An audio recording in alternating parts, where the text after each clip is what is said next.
Hello class 4, good morning and welcome back in my channel Vidya Niketan and I'm Sunita Srivastava. बच्चों, आज हम शुरू करेंगे ग्रीन प्लांट्स का पार्ट 2।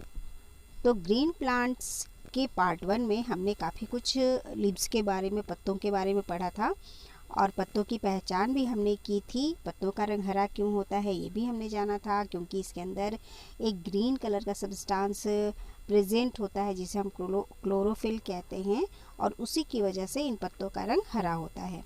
इसके बाद हमने लीव्स के पार्ट्स के बारे में पढ़ा था कि लीव्स के पार्ट्स जो ब्रॉड पार्ट होता है उसे हम कहते हैं लीफ ब्लेड, और इसमें जो एक बीच में वेन होती है जिसे हम मेन वेन कहते हैं, और उसके साथ ही बहुत सारी साइड में वेन्स होते हैं और उन्हें हम साइड वेन्स कहते हैं। इसके साथ ही हमने पढ़ा था कि स्टोमेटा क्या होता है। स्टोमेटा वो होता है जो पत्तों के बीच में बहुत सारी ओपनिंग्स होती हैं, बहुत सारे छिद्र होते हैं जिन्हें हम स्टोमेटा कहते हैं, और ये स्टोमेटा होता है पत्तों के अंडर साइड में। ये पत्तों के अंडर साइड में प्रेजेंट होता है और हवा इन्हीं से अंदर बाहर आती जाती है पत्तों में। ठीक है। उसके बाद हमने पढ़ा था फंक्शन ऑफ लीफ, यानी कि पत्तों के काम के बारे में। पत्ते कौन कौन से काम करते हैं पौधों के लिए, उनके बारे में हमने पढ़ा था। हमने ये भी जाना था कि लीव्स को हम food factory of the plant कहते हैं, क्योंकि जो पेड़ पौधों का भोजन होता है वो लीव्स के अंदर ही बनता है। इसके बाद हमने पढ़ा था how do leaves make food, यानी कि पत्ते भोजन कैसे बनाते हैं और उनको भोजन बनाने के लिए किन किन चीज़ों की आवश्यकता होती है। ठीक है। इसके बाद हमने ये भी पढ़ा था कि जब जो इनके भोजन बनाने की प्रक्रिया होती है वो क्या कहलाती है, वो कहलाती है फोटोसिंथेसिस। और मैंने ये भी कहा था आपसे कि अब अगली क्लास में हम पढ़ेंगे use and storage of food by plants, यानी कि पौधों का भोजन कैसे संग्रह करते हैं ये plants. The food prepared by the process of photosynthesis is called glucose. तो प्रकाश संश्लेषण की प्रक्रिया द्वारा तैयार भोजन को हम ग्लूकोज कहते हैं। The stem and branches of the plant take the prepared food from the leaves to other parts of the plant.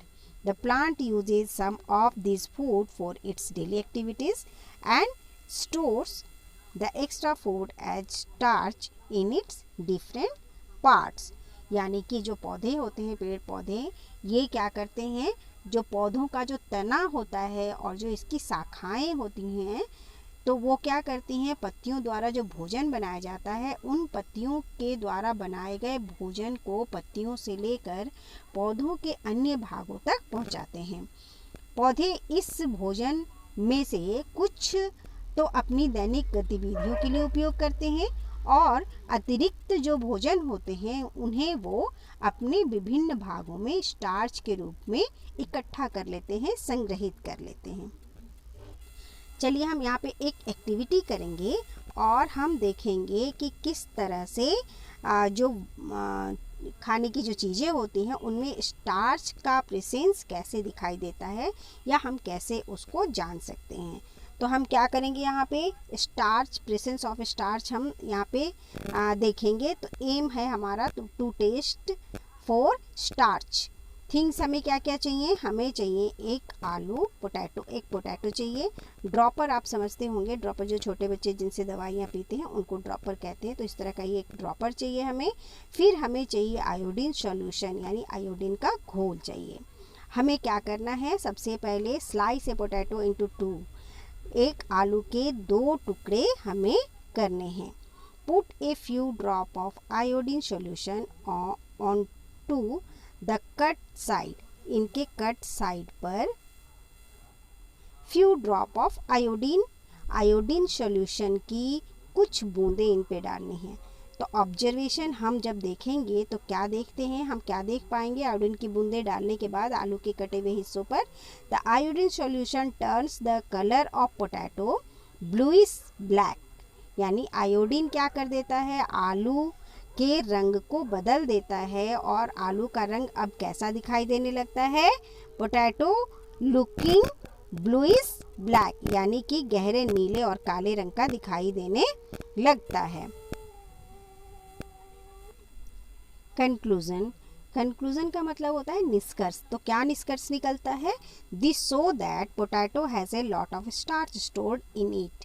इससे हमें ये पता चलता है कि जो आलू है उसके अंदर बहुत सारे स्टार्च संग्रहित हैं। इसी की वजह से जो आयोडीन की घोल उस पे पड़े, आयोडीन की जो बूंदें उन पे डाली गई, उनकी वजह से उसका रंग कैसा हो गया? ब्लूइश ब्लैक हो गया। ओके, तो ये है स्टार्च के प्रेजेंस का जो एक्टिविटी है वो हमने यहाँ पे किया। आइए आगे बढ़ते हैं और यहाँ पे देखिए एक और एक्टिविटी है और इसका एम है to prove that light is needed by leaves for photosynthesis, यानी कि पत्तियों को फोटोसिंथेसिस के लिए लाइट की आवश्यकता होती है। यानी कि अगर लीव्स को, अगर पत्तियों को सूर्य की रोशनी नहीं मिलती है तो फोटोसिंथेसिस नहीं होता। तो इसके लिए हम एक टेस्ट करेंगे और इनमें किन चीज़ों की ज़रूरत पड़ेगी? इनमें इस टेस्ट के लिए ज़रूरत होगी अ पॉटेड प्लांट, यानी लगा हुआ एक पौधा, बीकर, बीकर इसे कहते हैं हम, water, spirit, iodine solution and dropper. और मेथड क्या है इसका? Keep a healthy potted plant in a dark room for a day और 2, water the plant at regular interval, यानी एक स्वस्थ गमले में लगा हुआ पौधा लेंगे और उसे 2-3 दिन के लिए अंधेरे कमरे में रखेंगे। पौधे को नियमित अंतराल पर पानी देते रहेंगे। Next, now pluck a leaf from this plant and boil it in water, then dip it in spirit, wash it in cold water। और अब इस पौधे से एक पत्ता तोड़कर उसे उबालेंगे और उसे स्प्रिट में डुबो देंगे। इसे स्प्रिट से निकालकर फिर ठंडे पानी से धोएंगे। Now put a few drop of iodine solution on the leaf। और अब क्या करेंगे? अब इस पत्ती पर आयोडीन के घोल की कुछ बूंदें डालेंगे। ऑब्जर्वेशन, यानी कि हम क्या देखते हैं? हम देखते हैं कि the colour of the leaf does not change. हम देखते हैं कि जो पत्तियों का रंग है वो बिल्कुल नहीं बदला, क्योंकि ऊपर जब आलू पर हमने आयोडीन की बूंदें डाली थी तो कैसा हो गया था आलू का कलर? आलू का कलर हो गया था ब्लूइश ब्लैक। लेकिन यहाँ पर पत्तियों पर डालने पर आयोडीन का घोल, पत्तियों का रंग बिल्कुल भी नहीं बदलता। तो कंक्लूजन क्या, यानी निष्कर्ष क्या निकलता है? This shows that no starch was formed, starch turns iodine solution bluish black. यहाँ पे क्या पता चलता है कि पत्तियों का रंग बिल्कुल नहीं बदलने से ये पता चलता है कि पत्तियों में स्टार्च बिल्कुल नहीं बना, क्योंकि स्टार्च अगर होता तो आयोडीन के घोल को डालते ही उनका रंग ब्लूइश ब्लैक हो जाता। Since light alone was not available to the plant to photosynthesis and produce glucose, it shows that light is needed for photosynthesis। यहाँ पे क्या हुआ कि पौधे को सब कुछ तो मिला ही, सिर्फ पौधे को क्या नहीं मिला? प्रकाश नहीं मिला। तो प्रकाश नहीं मिलने की वजह से, लाइट नहीं मिलने की वजह से प्रकाश संश्लेषण नहीं हुआ, जिसकी वजह से उन पत्तियों में स्टार्च नहीं बना। तो अकेले प्रकाश ही उस पौधे को नहीं मिला था, तो जिसकी वजह से स्टार्च नहीं बना। तो इससे क्या पता चलता है? इससे ये दर्शाता है कि प्रकाश संश्लेषण के लिए पत्तियों को प्रकाश की आवश्यकता होती है। और यहाँ देखिए नीचे क्या लिखा है नोट में, to be perform under adult supervision. और अगर आप इस प्रयोग को करते हैं, अगर आप इस एक्टिविटी को करते हैं तो किसी बड़े के साथ करें, अकेले में ना करें। ओके, चलिए आगे बढ़ते हैं। और अब है हमारा लेट्स रिमेंबर में कुछ क्वेश्चंस। तो यहाँ पे एक लीफ बनी हुई है और उनके सभी पार्ट्स के बारे में आपको लिखना है। तो आपको मैंने पीछे पढ़ाया था, तो आप उससे देखकर ये लिख लें। और बाकी यहाँ कुछ क्वेश्चंस हैं जिन्हें हम करेंगे। Name the part of the plant, name the part of the leaf that helps to transport substance to and from the leaf. तो यहाँ क्या लिखेंगे आंसर? यहाँ पे हम आंसर लिखेंगे वेन्स, VEINS। ठीक है। नंबर 2 में name the tiny opening that let the air in and out of the leaf. तो यहाँ स्टोमेटा लिखेंगे, STOMATA। ठीक है। Where do we find these openings? On the upper side और अंडर साइड, यानी ओपनिंग्स क्या? स्टोमेटा। स्टोमेटा हमें पत्तियों में कहाँ पे मिलता है? अपर साइड में मिलता है कि अंडर साइड में मिलता है? तो हमने पीछे पढ़ा था ना, अंडर साइड में होता है। स्टोमेटा कहाँ पे मिलता है पत्तियों में? अंडर साइड में। तो आप यहाँ पे अंडर साइड लिखेंगे। Why are leaves green? Leaves जो होते हैं, पत्ते जो होते हैं, वो ग्रीन क्यों होते हैं? Due to chlorophyll. CHLOROPHYLL,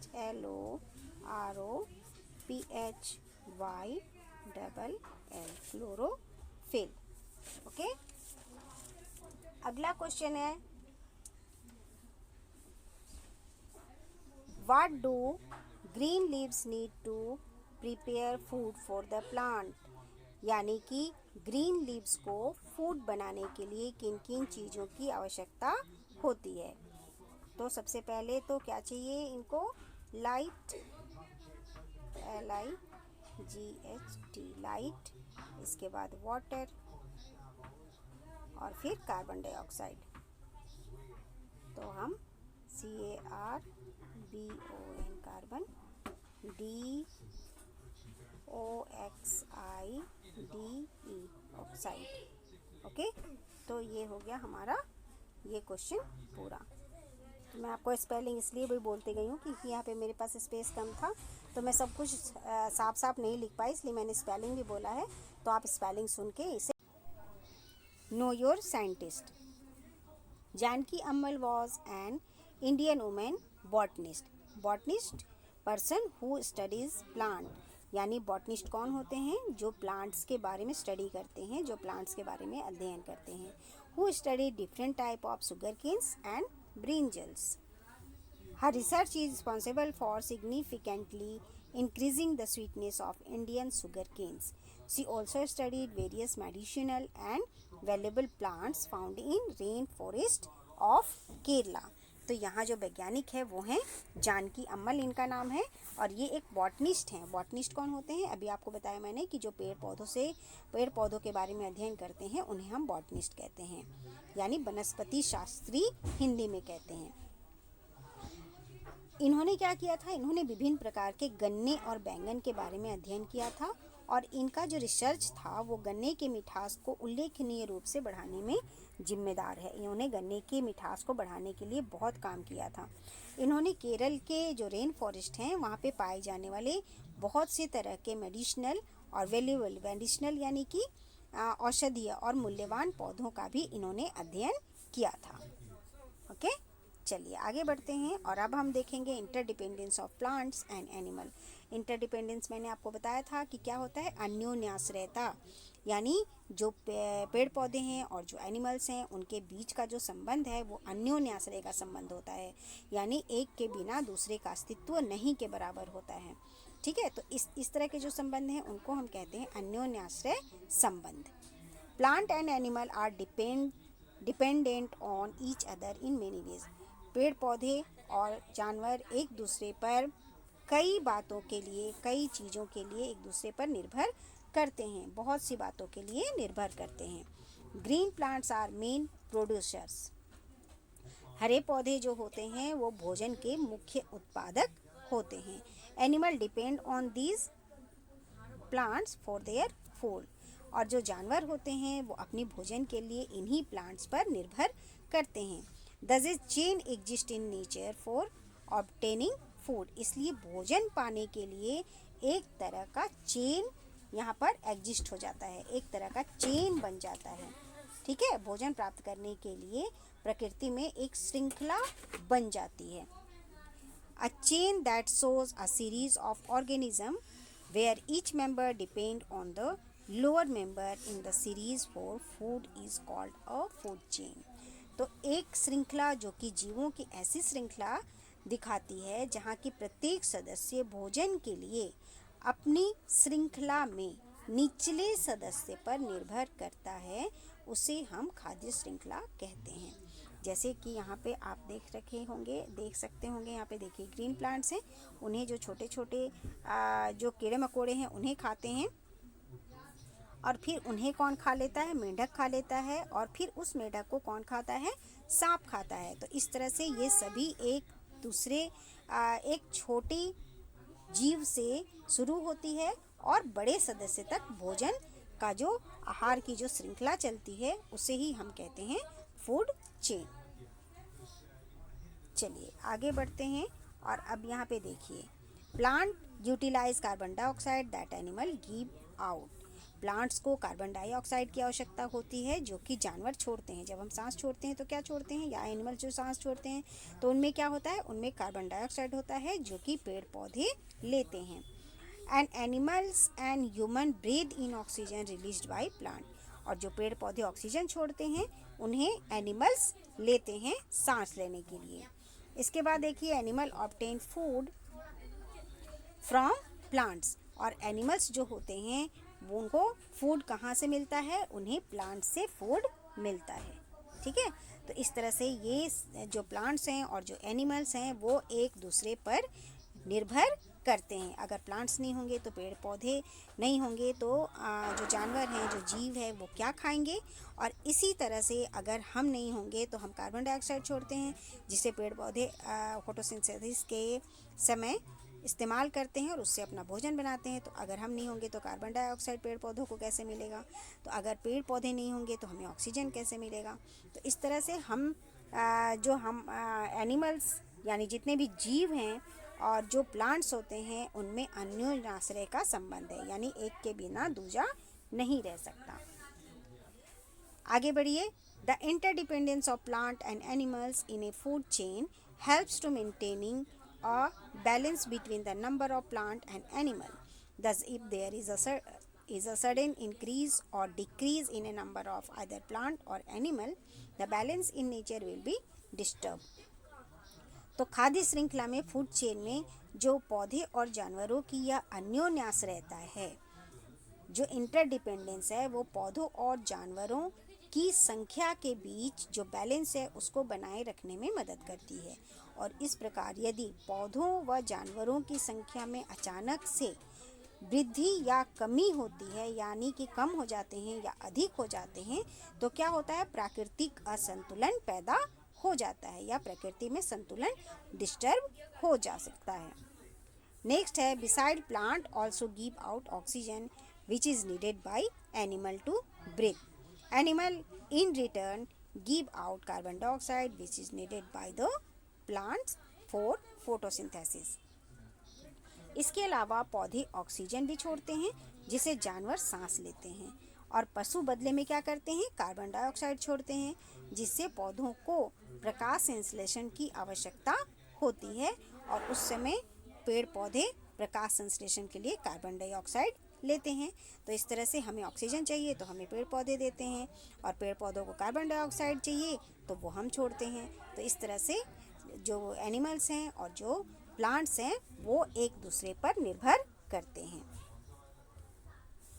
यहाँ पे देखिए, let's discuss what would happen if the number of animal increased much more than the plants. अगर बताइए क्या होगा जब एनिमल्स की संख्या बहुत ज़्यादा बढ़ जाएगी और प्लांट्स उतने नहीं होंगे? तब क्या होगा कि सभी जीवों को भोजन मिल पाएगा? बिल्कुल नहीं मिल पाएगा ना। तो इस तरह से जो प्राकृतिक संतुलन है वो बिगड़ जाएगा। फोटोसिंथेसिस, यहाँ पे कीवर्ड है, देखिए, photosynthesis the process by which green plant make their own food is called photosynthesis. Photosynthesis क्या होता है? द प्रोसेस, वो प्रोसेस जिसमें ग्रीन प्लांट्स अपने लिए भोजन बनाते हैं, जो अपना भोजन बनाते हैं, उन्हें हम कहते हैं फोटोसिंथेसिस। और फूड चेन क्या होता है? A chain that shows a series of organism where each member depend on the lower member is the series for food is called food chain। तो एक आहार श्रृंखला जिसमें कि छोटे जीवों से बड़े जीवों तक आहार की जो कड़ी जुड़ी होती है उसे हम कहते हैं फूड चेन। ओके, तो यहाँ पे हमारा ये चैप्टर ख़त्म होता है, और अगले चैप्टर में हम इसके क्वेश्चन आंसर और बुक्स की बैक एक्सरसाइज को करेंगे। ठीक है, तब तक आप अपनी स्टडी को करते रहें, अपनी पढ़ाई जारी रखें। थैंक यू बच्चों, मिलते हैं अगले वीडियो में और क्वेश्चन आंसर के साथ। Thank you, okay and Take care. Bye. Have a nice day.